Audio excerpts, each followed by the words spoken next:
গত ১৫টি বছর ধরে ১৫টি বছর না, ঠিক ২০১৪ থেকে এই অবধি বাংলাদেশের যে রাজনৈতিক কালচার, সংস্কৃতিটা এমনভাবে দাঁড়িয়ে গেছে, এখানে জনগণ ভোট দিবেন, জনগণ নির্বাচিত করবেন বা জনগণেরকে রাজি খুশি করি আমাকে সংসদে যেতে হবে, এই জিনিসটি নতুন করে শুরু করতে হবে, এটা নষ্ট হয়ে গেছে। আচ্ছা, তো এই কারণে কি হচ্ছে, মানুষ এই যে টকশোতে এসে, সভা সমিতি, সেমিনার এসে সুন্দর সুন্দর গণতন্ত্রের কথা বলতে যতটা কমফোর্ট ফিল করে, নির্বাচনী এলাকায় গিয়ে জনগণের সঙ্গে সম্পর্কটা রক্ষা করে তারপর শেষে সেখান থেকে যে পরিশ্রম করে তারা আসবে এবং তাদের যে ভাগ্যের পরিবর্তন হবে, এরকম কোনো নমুনা গত 10 বছরে হয়নি। আর এখন যেভাবে চলছে তাতে মনে হচ্ছে যে আগের চাইতে এখনও আরও পরিস্থিতির অবনতি হয়েছে। এই জন্য কী হচ্ছে, যারা রাজধানীতে বসে রাজনীতি পরিচালনা করছে তাদের সঙ্গে প্রান্তিক লেভেলের যে জনগণ যারা ভোট দেবেন তাদের একটা দূরত্ব আগে যেটা ছিল সেটার সাথে আরও বেশি হয়ে গেছে। এটা হলো রিয়ালিটি। 2 নম্বর হলো যে এই সংস্কার বা যে জিনিসটা, এটা এখন আসলে একটা ব্যাড ল্যাঙ্গুয়েজ হয়ে গেছে।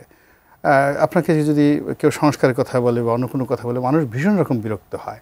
এবং একটা মানুষ ধরেন খুব হাসছে, একেবারে তার জীবনের সবচেয়ে মানে কাঙ্ক্ষিত একটা নারী, তার জীবনের কাঙ্ক্ষিত পুরুষকে সে প্রথম দেখলো, 6 বছর সে প্রেম করেছে, 12 বছর প্রেম করেছে, ওই নারী তার সামনে এসেছে।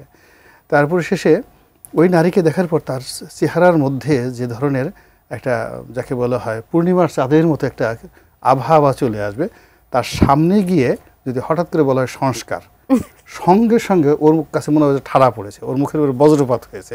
এখন সংস্কারটা আসলে রিয়েলিটি এমন অবস্থা হয়ে গেছে। তার প্রমাণ হলো, দেখেন আমরা তো, উনি একজন সচিব ছিলেন, ইটস দ্য হাইয়েস্ট পোস্ট, মানে সরকারের হাইয়েস্ট পোস্ট। তারপরে শেষে উনি যে মন্ত্রণালয়ে ছিলেন, সেই মন্ত্রণালয়টা আবার সবচেয়ে বড় মন্ত্রণালয়।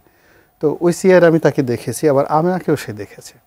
একটা চেয়ারের একটা গুরুত্ব আছে, একটা বড়ো চেয়ারে বসলে, রুমে বসলে একটা তেলতেলে ভাব আসে, মনে একটা আনন্দ আসে। আপনি চেহারা ছবিতে বুঝতে পারবেন যে he is a government secretary, he is a member of parliament. এটা হলো সুখে থাকার একটা নমুনা। এবং এই জিনিসগুলো আসে আরও ভালো হয় যদি ক্ষমতার চেয়ারে বসে একটা মানুষ ভালো চিন্তা করে, ভালো কাজ করে, তার উপর একটা ঐশ্বরিক, যাকে বলা হয় দোয়া, ভর করে এবং আলটিমেটলি তার কথাবার্তা, চাল চলনের সব কিছুর মধ্যেই একটা স্মার্টনেস চলে আসে। তার চিন্তা চেতনায় মানে সে যা বলে এটা সব মধুর মতো মনে হয়, অমৃত মনে হয়। তার নিজের কাছে মনে হয় নাকি যারা শুনে? না, যারা শুনে সবার কাছে মনে হয়। যদি সে ভালো, মানে প্রথমত হলো চেয়ারে বসার সঙ্গে সঙ্গে যদি এনভায়রনমেন্টটা ভালো হয়, তাহলে তার মানে চেহারা ভালো দেখাবে, দেখতে সুন্দর লাগবে, ব্যক্তিত্বময়তা তৈরি হবে।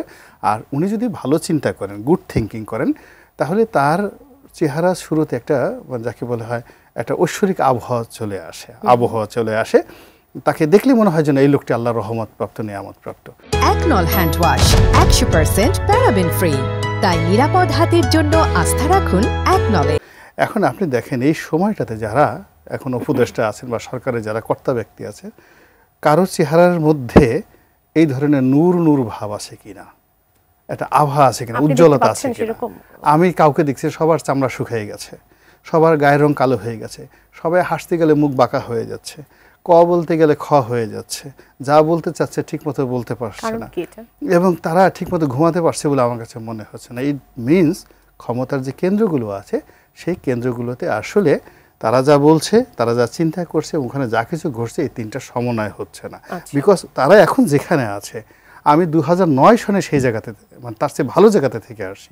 বিশ্বাস করেন, সংসদীয় গণতন্ত্রে মেম্বার অফ পার্লামেন্টের উপর দিয়ে কোনো পোস্ট অ্যান্ড পোর্টফোলিও নেই।